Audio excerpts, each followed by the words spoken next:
looky. McDonald's or Kentucky. Well, you take your choice and you have to live with it. But this is a bike that most people choose at the moment. It's highly raved. This is the S1000XR from BMW. This is from whichbike.com as usual. Bringing you screams and thrills and downright ridiculous riding as I show you some of the best bikes around. Now this one has been highly anticipated. Had quite a few orders already. It's been dressed up as basically a super fast super tourer. It's got the S1000R engine, so it's not the S1000RR engine, which is 200 horses. That'd be quite frankly ridiculous. This has got 160 horses, which is more than enough given what it's supposed to do, which is touring with a little bit of fun thrown in. Actually is quite a good looking bike. I'm not the biggest fan of kind of tourers, but this one has definitely pretensions of being a sports bike, hasn't it? It's like someone's taken the S1000RR, in fact actually, taken the front fairing off, a bit of it, and just cut it in half and stuck it back on the top, albeit without those funky lights that it has. Just walk around and look at the angles. It's pretty damn smart. I think this kind of rear 2/3 angle kind of really shows it off well. I mean, that is a sports bike. There's no doubt about it. Okay then, let's get this XR out on the road. Right, start it up. Oh, blimey. Have a bit of that. That doesn't sound too shabby, does it? Doesn't sound too shabby. Right, okay. Stand up. Clutch in first gear.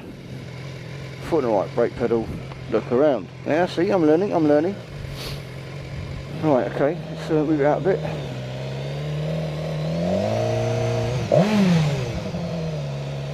Whoa.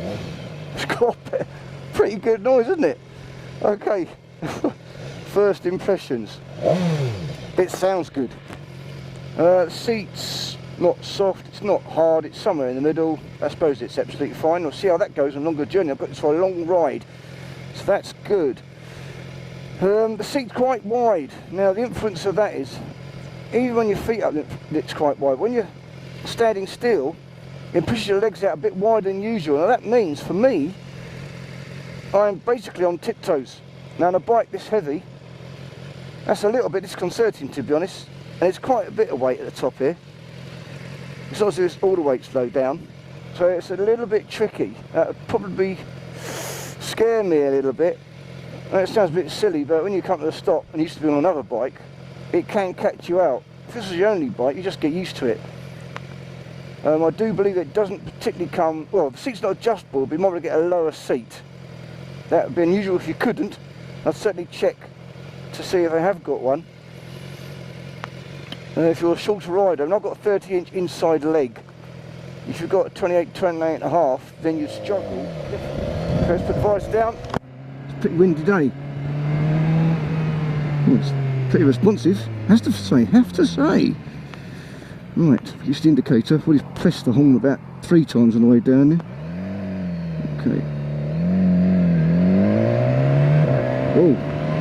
Oh yeah. Oops, still indicator off, okay, well, like any decent bike, as you're going along, it suddenly feels light. It feels quite a tall bike. I feel like I'm sitting up quite high, but it still feels like you've got good control of it. It's got really wide handlebars. I mean, really wide, actually. These are the widest I've ever been on. Now, the good thing about that is, the wing mirrors are wide, and you can see brilliantly. And this is probably the best wing mirrors I've ever seen. Now you can see probably 85 to 90% of what's behind you, so your elbow doesn't come into it much.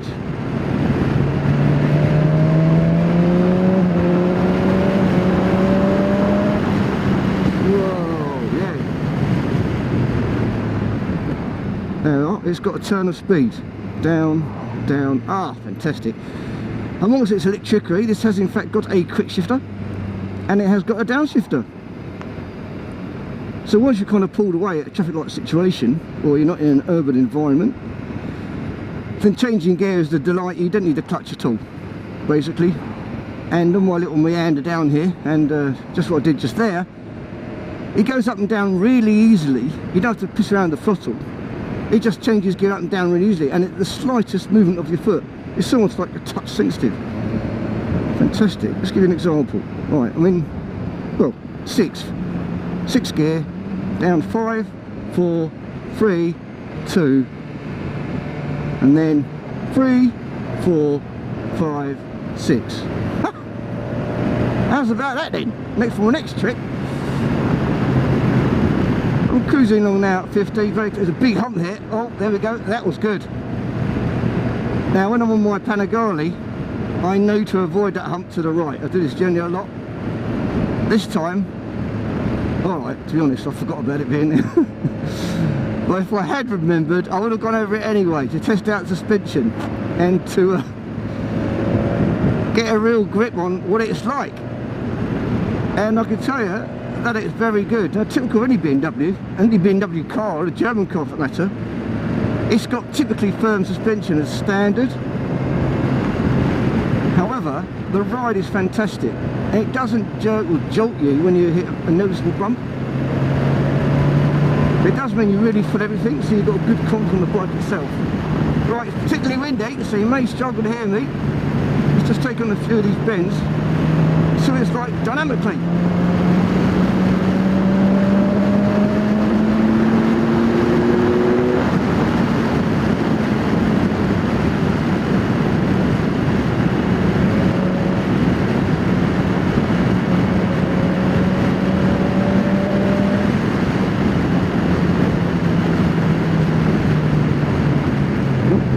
Sort of run out of bend somewhat.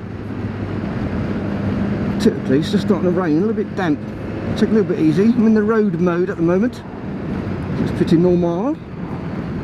If it starts tanking it down, I'll be changing that mode to the wet, believe me. Yep, this bike's got a nice sound. I'm still getting used to it for the handlebars. My elbows are slightly off neutral. So, I don't know, perhaps it could be a little bit more comfortable.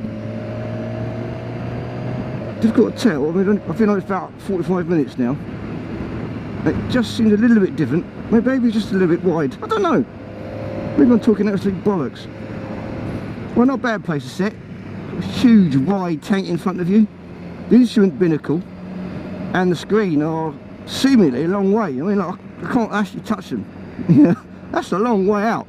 Of course, I'm sitting bolt upright in this. I feel like I'm sitting on it, not in it.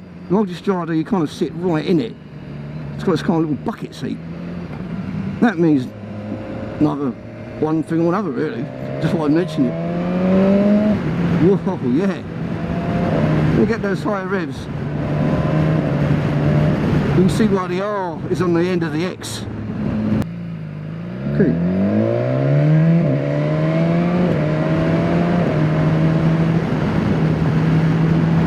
Tell you something, if the road's damp, you couldn't be on a better bike than this. You feel everything. It's got electricity to save your arse. So there's no excuses. I think the only thing probably safer than this is a scooter with ABS. When I was 45, I bought a Ducati. It was too fast for me, but I don't care. I rode it anyway, 'cause I'm a nutter.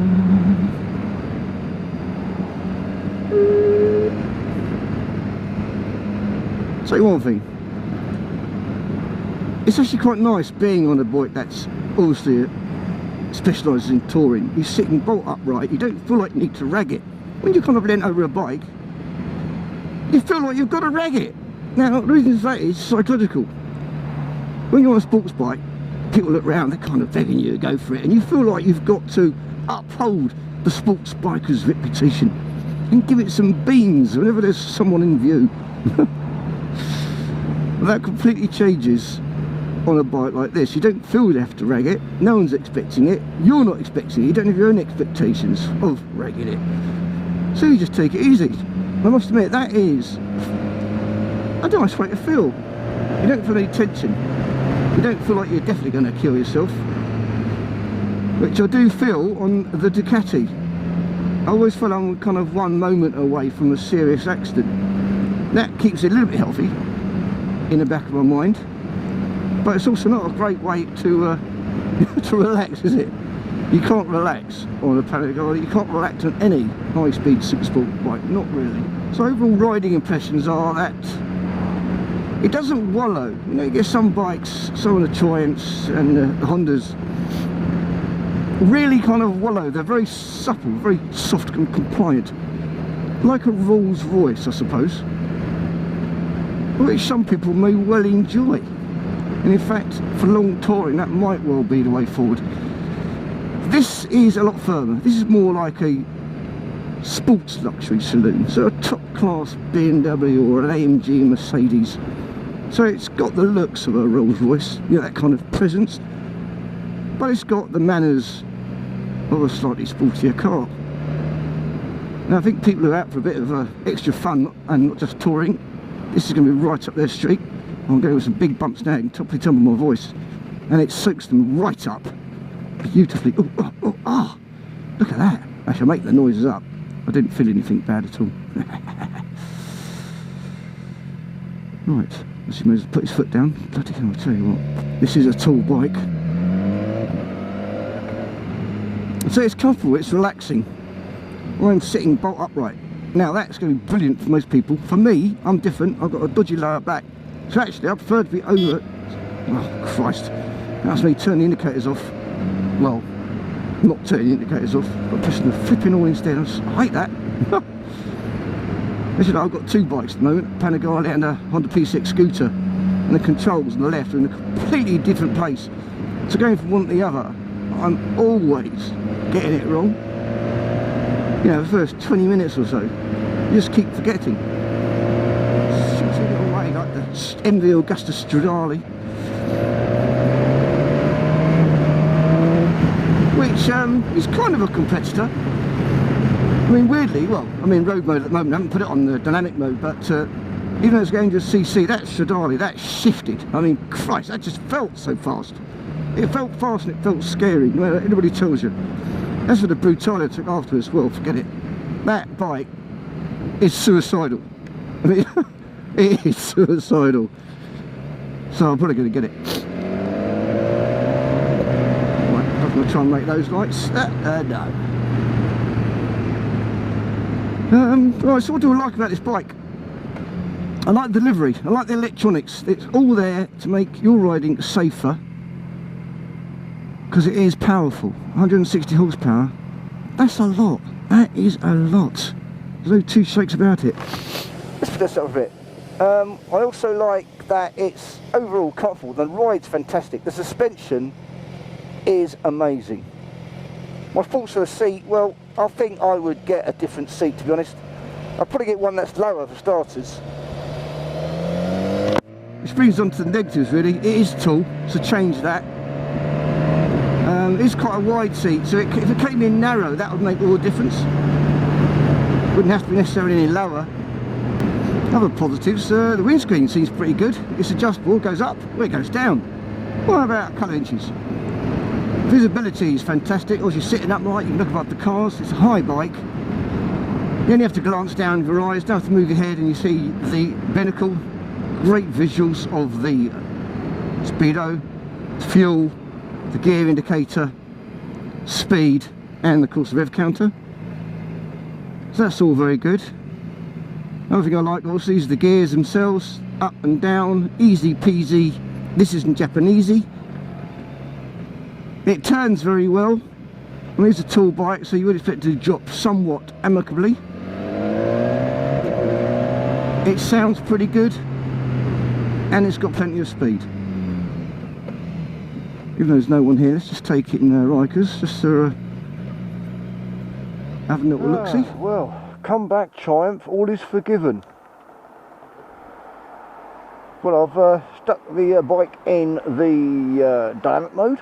I've taken it down some faster carriageways. I've done another 80 to 100 miles on it.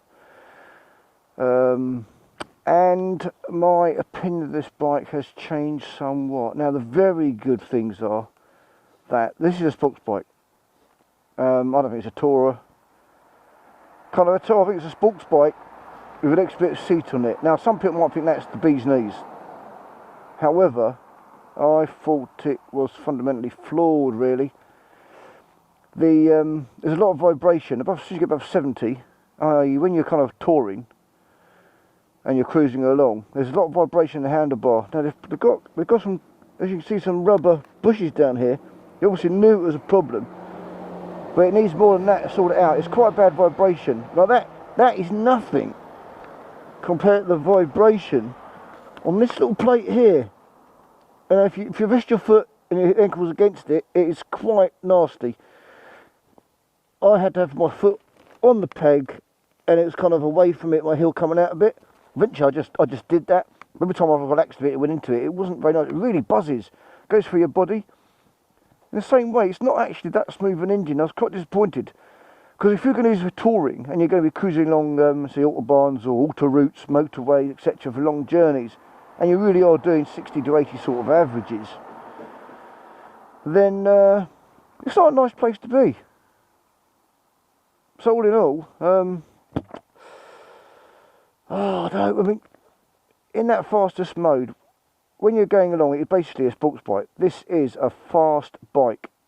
It's about as fast as the Panigale 899. It seems like that. It's got some vast acceleration between 80 and 120. It really shifts and it just keeps going. It feels alive. Suddenly the steering's really good. It's light. You can really chuck it about. As a sports bike, this bike is good. However, as a sports bike, you wouldn't really get it. You might as well get the RR, have even more power and frills, and it's more comfortable, and it doesn't vibrate, and you can still put a pull-in on the back if you get the pull-in adapter thing. I just don't know where this bike really sits, unless you really, really want a sports bike, but you need someone a bit more comfort on the back for them, you know, and have the water back boxes and panniers and a front screen. Other than that, I can't see a reason to buy it. I'm disappointed with it. And I'd go as far as to say it's the worst touring sports tour bike I've been on, out of everything I've been on so far. In fact, it's almost the worst bike I've been on, full stop. I'm so disappointed. I haven't read other reviews. I don't know what other people are going to say about it. But quite frankly, I'm hugely disappointed. I don't think it's as good as a Tracer even. It's certainly not as good as the Tigers and Triumph. I mean, it pales next to the £3 cheaper Stradale, and the Multistrada kicks it firmly up the arse and everything. The bike's got very little character, so it hasn't even got that to back it up. However, as a sports bike, it's actually pretty damn good. It's got a really good sound. It goes along. It's really responsive. It really pushes on. It flies around the corners as good as I've found on any sports bike, really. Maybe because it's your higher up, you've got more confidence with the steering. It just feels easier to ride fast. That's the bit. That's a positive thing. That's a real compliment. However, if you're buying this to tour on, it's not the bike for you.